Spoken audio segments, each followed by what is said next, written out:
मित्रांनो, दोन पोरांची आई असो किंवा 17-18 वर्षाचे मुलं मुली असो, इंस्टाग्राम, रील्स, फेसबुक यांच्या अभावी जाऊन किंवा फॅन्ड्री, सैराट अशा चित्रपटांच्या अभावी जाऊन हे बिनडोक मुलं मुली एकमेकांच्या प्रेमात पडतात. प्रेम पण कुणामध्ये? गावातल्याच मुलामुलींमध्ये, नात्यातल्याच मुलामुलींमध्ये. हे असं घाणेरडं प्रेम प्रकरण कधीच घरातील माणसं मान्य करू शकत नाही.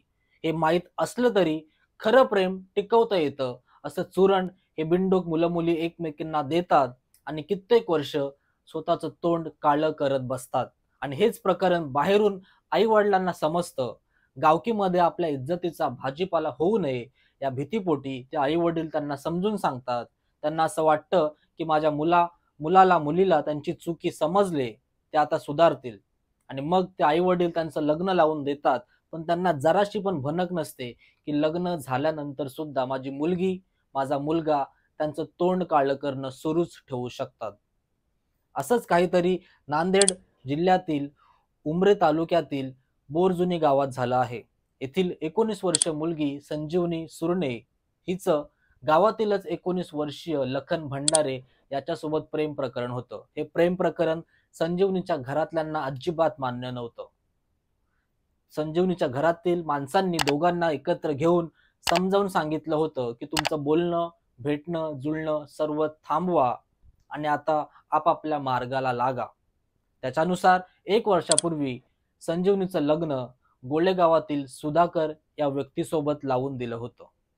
पण सुधाकर याला अजिबात संजीवनीच्या भूतकाळाबद्दल भनक पण लागली नव्हती. त्याला माहित नव्हतं संजीवनीने किती तोंड काळं केलंय. पण संजीवनी ही बिनडोक मुलगी हिने आपल्या नवऱ्याचा पण विचार केला नाही आणि आपल्या वडिलांचा पण विचार केला नाही. सोमवारी म्हणजे काल सासरचे माणसं घरात नसताना त्या बिनडोक संजीवनीने तिचा बिनडोक बॉयफ्रेंड म्हणजे तो लखन भंडारे याला घरी बोलून घेतलं. पण अचानक संजीवनीचा नवरा सुधाकर हा घरी आला आणि दोघांना नको त्या अवस्थेमध्ये बघितलं. सुधाकरनी संजीवनीच्या वडिलांना फोन लावला. ते संजीवनीचे वडील मारुती, काका माधव आणि आजोबा लक्ष्मण सुरणे हे ताबडतोब संजीवनीच्या सासरी पोचले.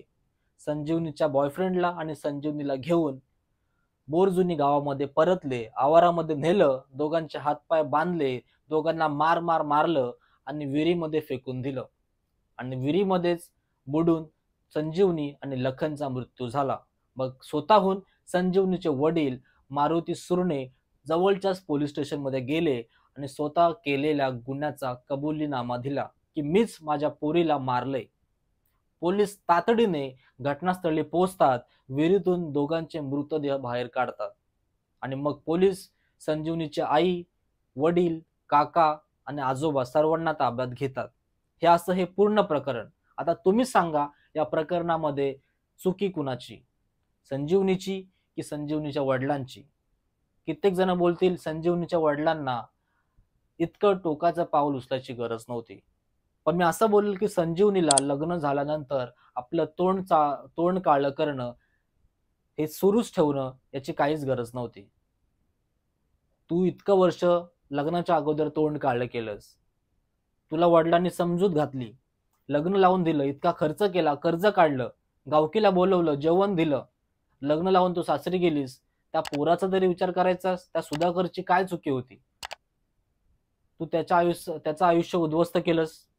सोबतच तू तुझ्या वडिलांचं आयुष्य उद्ध्वस्त केलंस. त्या वडिलांनी तुला 18-20 वर्ष लहानाचे मोठी केले.